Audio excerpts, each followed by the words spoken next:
Hello, chess friends. Today I'd like to solve a couple of puzzles with our beginner, novices, and intermediates chess friends. So I'll be taking you guys step by step through the processes of solving puzzles. Okay, and hopefully, guys, you will see every single game as an endless stream of puzzle that needs to be solved, and you would be successful. Okay, let's just consider a very simple puzzle here. Checkmate in one. So we need to find the winning move. In order to do that, guys, first thing first, we need to identify the available resources. And now for white, because it's white's turn, we got a rook here on the 7th rank, very active and not allowing the king to actually move down. We've got the white queen currently under attack from the rook, and we've got a bishop on b3. Also, very powerful piece here. So now the question is, which one of these three pieces is going to deliver checkmate? So let's just take it one by one if it's simpler for you. You just need to make it in your mind. What happened if I am to move the queen from d7 over to h7? Well, there will be a check, that's for sure. But is it checkmate? Because once you drop the rook on h7, the king takes you. So definitely must be a blunder. So let's look for another one. Can the bishop, by the way, attack the king? No, because the bishop is on light squares and the king is on a dark square. So definitely the bishop can't target the king. So let's move our attention to the queen, the last remaining piece, and actually the one that delivers the final blow. Where do I move the queen?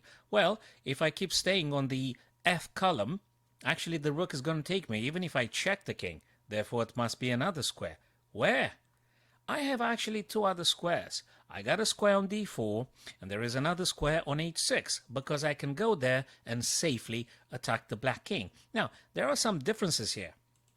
If you move the queen over to d4, you do have a check, but you know something? Black might be playing queen to e5, blocking your check. So, not a checkmate in one. Let's check the other move, though. If I am to move the queen diagonally over to h6, what happens? Well, I attack the king, and now, bingo, I've just discovered that after I play queen to h6, the black king can't do nothing, and there is no other black piece to capture your attacking piece. So, king can't move on the 7th because of the rook and because of the queen's presence. King can't go on g8 because we've just discussed at the beginning there is a bishop there guarding over that square. And that's it. We winning the puzzle. Boom. Queen h6, check, and mate. Okay, let's try another one. So again, we must look for available resources. Now we're playing with black and we need to find the checkmate. All right, checkmate in one. So let's see what I've got here available. Well, I've got a bishop, I've got a knight, and the queen. Which one's going to go where? So, oh, by the way, let's disregard the rook on f8 because the rook on f8 will not attack the white king in a move no matter what they do. And we don't have the luxury of time. So we need to act decisively and deliver checkmate. Okay, so can the bishop do something? No, because the king is on a dark square, so the bishop can't do nothing. They just move on light squares. Can the knight do something? Definitely the knight can do some stuff. But before I'm talking with the knight, let's just have a look quickly at the queen. Can the queen deliver the final attack? Well, let's see. The only thing the queen can do is just to capture on g2. Is that checkmate, though? Queen takes on g2.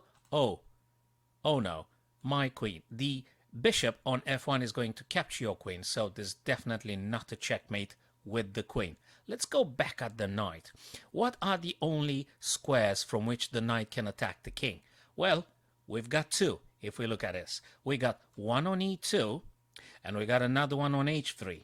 Okay? Now, let's take them one by one. That's exactly the process, guys, you need to internalize when you're actually playing over the board or online chess. Now, if you go with the knight on e2, guess what? You do attack the king. I don't deny it. But there are two white pieces ready to capture you. Okay? For instance, the queen, the rook, hell, they've got even a bishop here. But let's assume they'll be taken with the queen or with the rook. So this is not a checkmate, really. Okay? So there's not a checkmate in the move. So it's got to be the other square. Let's put it to the test. Knight jumps over to h3. Is it check? That's definitely check. Can the king move? No, because it's kind of smothered checkmate, so to speak. The king is surrounded by its allies, but it can't move anywhere. There's no space for them to go to. Can the pawn take the knight if you were to move it on h3? Well, actually, that pawn on g2 is pinned by the queen. So the g2 pawn, boys and girls, can't take the knight on h3. All right, so that means we've gotten a checkmate. Okay, so knight h3, checkmate. So you just need to take them. First, identify your resources, and then secondly, take them one by one. You need to check and verify in your mind before you're actually moving the piece over the board and you drop it on a particular square. Okay, so you just need to practice this. So let's just now move the knight. Boom, checkmate. Brilliant, brilliant. Now, because we come to this point now, let me just go quickly to mate in 2 moves for our intermediate friends. So if you bear with me a second, guys. Okay, so let's consider this position, guys. We are having whites here. So that's new even for me. Okay, but I know they said this checkmate in 2. So resources, first thing first, resources. Bishop, queen. So we have identified the pieces we are going to play with to delivering checkmate. Now, can the bishop do something? Let's take it this way. Well, the bishop can take on g7. Is that checkmate though? Well, it's not, because the king takes the bishop and that would be it. Then you have to play with the queen versus queen and 2 rooks, and I think we're going to get in trouble. So it must be another way around it. Let's move our attention to the queen. What can the queen do actually?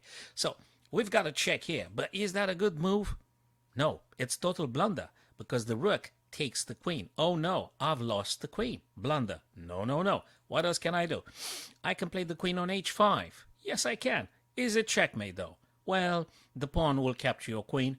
It's not. So how do we do it then? Well, let's have a look on h6, although it looks a little bit like suicidal, so to speak. But actually, if we put the queen on h6, let's just visualize this. If I put the queen on h6, what is that? Well, that's a check, that's for sure.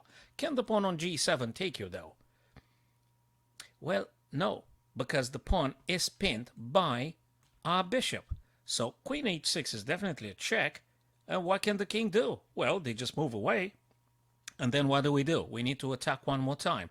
And then if you then remember, guys, if you just remember that the bishop and the queen team up together in attacking twice the g7 square, you have just found the correct square for you to place the queen. So, queen h6, check, and now queen takes on g7. And checkmate. This is it. Remember, boys and girls, identify the resources, okay? Find connections in between your pieces, all right?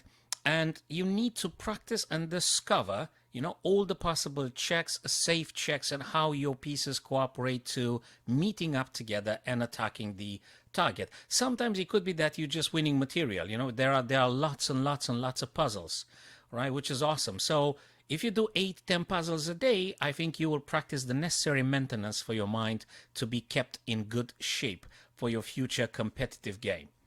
Boys and girls, thanks very much for watching. Subscribe to my YouTube channel, follow me on Twitch, and we'll do many more other videos. Have a wonderful day, guys.